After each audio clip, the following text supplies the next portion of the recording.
Welcome to PTI. I'm David Goldberg, and this is my co-host, Knopf, and Fallon. And we will be talking about who's the best QB in the NFL.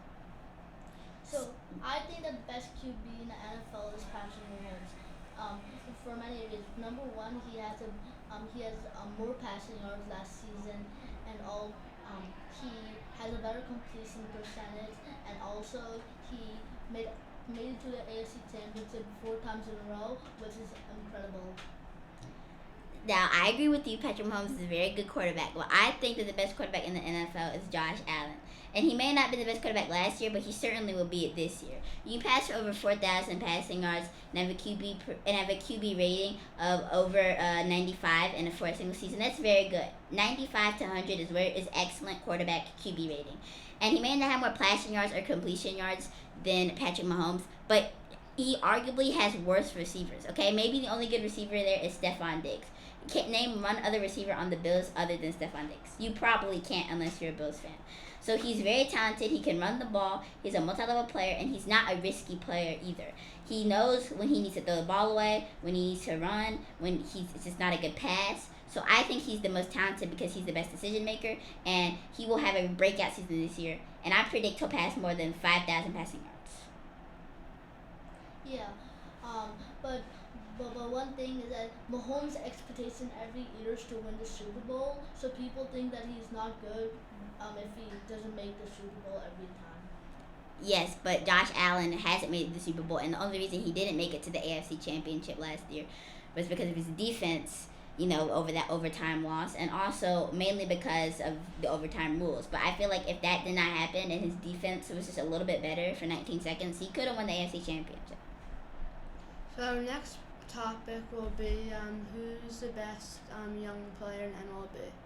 I think the best young player in MLB is Juan Soto because he is one of the best young hitters that we've ever seen in MLB.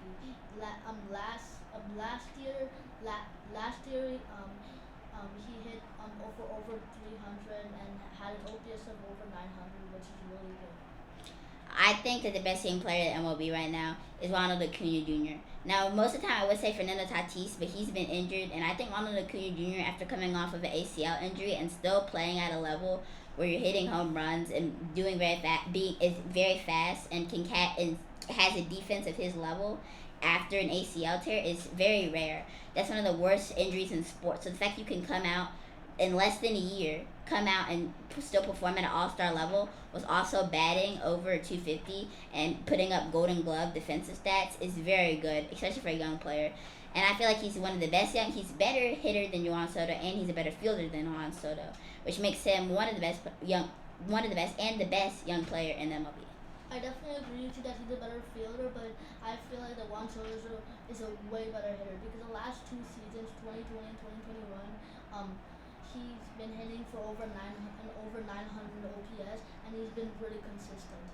He may have been consistent, but the fact that you can come out after ACL tear and have power hitting numbers like he does, over 800 OPS, that's very good, and it's very talented. It takes a lot of talent to go after an ACL tear and put up those type of numbers. And that was PTI, and I'm David. And I'm Knopf. And I'm Fallon. And bye.